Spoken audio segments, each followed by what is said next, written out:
Hey, it's Ted here. I'm in the diesel lab. So it's the beginning of the drive class I teach here, and I wanted to go over something that's very important, and that really is the bonding wires associated with whether it's DPS or it's DPS A or B transom assemblies. Doesn't matter if it's really a Merc Cruiser or if it's a Volvo, but you need to get the bonding wires, make sure they all go back where they're supposed to be when you take it apart. And then I'll go over how they go back together. Okay, so first up, I've got a DPS older version transom assembly, and what you're going to notice right away when we get in here is you have your trim sender that comes up through the transom assembly here. I've got my trim hoses up here. That's what makes them very difficult to get at. You have to take this all apart if you're going to change the trim hoses for the trim pistons. But here's some of the bonding wires that are hanging out. And there's bonding wires that are associated with both pistons, and those wires come over underneath and attach to the bottom of the transom assembly.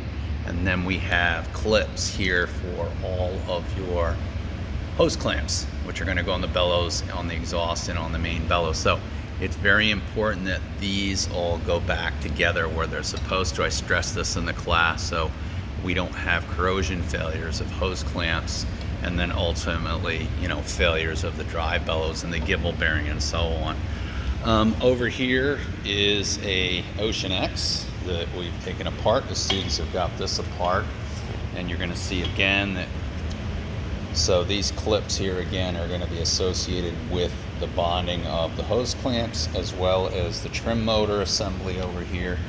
And you can see that there's bonding wires here right on the trim pump, and then there are another one that goes down to the bottom as well as up here on the top of the pump, which crosses over, and that goes over to the hoses on the other side. So one of the things you'll note is there's a lot of these and a lot of how these have to go together that's got to be put together correctly.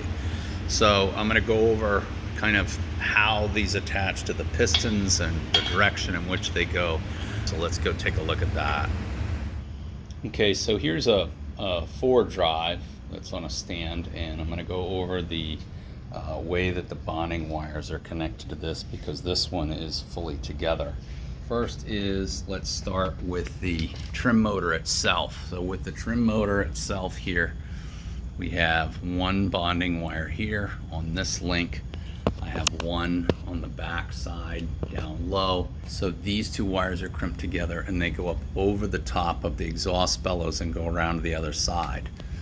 You then have one of these is going to go to the trim piston on the port side, and then the other wire continues to loop around. I'll give it a little tug so you can see it, and it comes underneath the bellows with the two hoses, the trim hoses, and it attaches up here on the back side of the trim piston for the starboard piston. So then that other wire that comes off that bolt goes around underneath and goes to the Ford hose clamp for the exhaust bellows. So the Ford exhaust bellows is connected to this bonding wire here to the bolt behind the trim sensor. The other one comes up here and jumps off of the drive bellows and comes down to the exhaust bellows, and it bonds those two, and then it comes over and it bonds back down to the bolt on the trim pump back here. And we'll go look on the other side. So we come around, and I'll push this back the other way so you get a better view over here where that goes. So again, here's where the two bonding wires come over the exhaust bellows in front of it, and one of them comes down and has a red tag on it for the port side and a green tag on the other one. Make sure you leave those red tie wraps and green tie wraps on there. Here's the back bolt that attaches for that trim piston. So forward, aft exhaust bellows on the front, and it is pulled into the housing. I'll show you here in a second. So here is the OceanX outer transom assembly with a bell housing still attached to it. Pretty ingenious the way this is held on the two top bolts, and a pin on the bottom is how you take it apart. And then when we flip this over, you'll be able to see that back bolt here that goes through the pin that holds it together. And then you have your trim sensor is held on the back side here. That's the connection for the trim sensor on the other side. And that pin's been taken out. And that's the pin that is going to be for the bonding wires over next to the trim motor, which is over here on the starboard side. So on the OceanX or DPS A, DPS B transom assemblies, you have your forward bellows for your drive and your gimbal bearing in here, and there's a hose clamp. That's got a bonding wire on the aft end of that attaches to the bell housing, and that actually is pulled through and it fits in this groove, and when the drive is put on, it sandwiches to that and it seals that to it. So kind of like a Bravo, or for an Alpha Gen 2, same idea. The other thing on this is the identification tag. If you're looking for it, your serial number tag is actually on the outside of the transom assembly down here on the port side. That's where the tag's going to be. Then you have your trim pump, and your trim pump fill is here, so it's kind of difficult to get at it with the whole assembly together. The other thing I wanted to point out was these trim hoses is when you put your pistons back on, what you're going to want to do is you're going to want to make sure that you loop these hoses over on top of the actual bellows when you're putting it back together, along with a bonding wire. Your trim hoses for your port side have a red tag on it, and the starboard side has a green tag on it. Now, the starboard hoses are much like the port hoses in the fact that they're both gonna loop around that bellows. So I'm gonna show you that. That's why the hoses are longer on that side, on that starboard side. So both the hoses are gonna go over the bellows. The port hoses are gonna continue down to the piston's position. The starboard trim hoses are gonna go over the bellows and then back underneath, and then they're gonna come out here. So you gotta make sure when you're putting this back together that you put the exhaust bellows on, and make sure that the hoses and the bonding wires are properly routed in position. So if water gets in the bellows, the drive bellows fails, water goes into the bellows, you're going to need a new gimbal bearing anyway. So you're going to pull the bellows off, you're going to pull the gimbal bearing out. Now behind the gimbal bearing is where the water and the bellows sensor is in.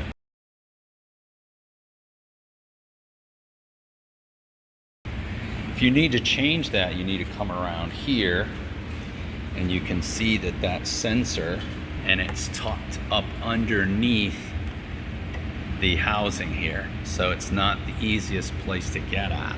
So when you're going to change the water and the bellows sensors, you're going to pull the gimbal bearing out. You're going to take the wires out of the two wires for the water and the bellows sensors out of this. You're going to tape a chase string or another wire to it, and then what you're going to do is you're going to pull the sensor that way through. Now you're going to take the chaser wire through, you're going to come around, you're going to take your new sensor, and you're going to take that wire and you're going to attach it to the end of the new wire, and you're going to push it back through. So once that goes back through here, the sensor, you just push it in, it's got an O-ring on it, and you just pop it back in there, pull your wires through the backside and reconnect them. So make sure you use a chase when you're going to, a wire chase when you're going to change the water and a bellows sensor. It's much easier now to take this off to actually get to these sensors and the connections in here. Now where these go through, like your trim sensor, nothing really changed. We come on the inside, and those sensors that get pulled through should have clips like this on here. So that clip, there should be a clip on this one, there should be a clip on this one, and there should be a clip on this one.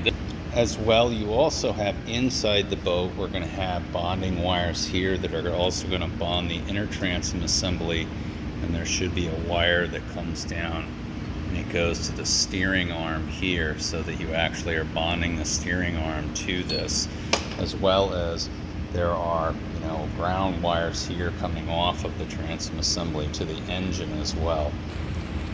Okay, so I hope this helps you get a feel for how to reconnect the bonding wires and how to put the trim hoses back in position with the bellows on DPS A, DPS B, and make sure all those bonding wires are attached to all the hose clamps and the grounding points. Finally, what you really should do is take an ohm meter and verify with an ohm meter that you have less than 1 ohm of resistance between all of the metallic parts on the outside of the drive as well as on the inside of the drive, the transom assembly to the engine. So if you like the video, please hit that like button and subscribe, and I will definitely see you guys all in the next one.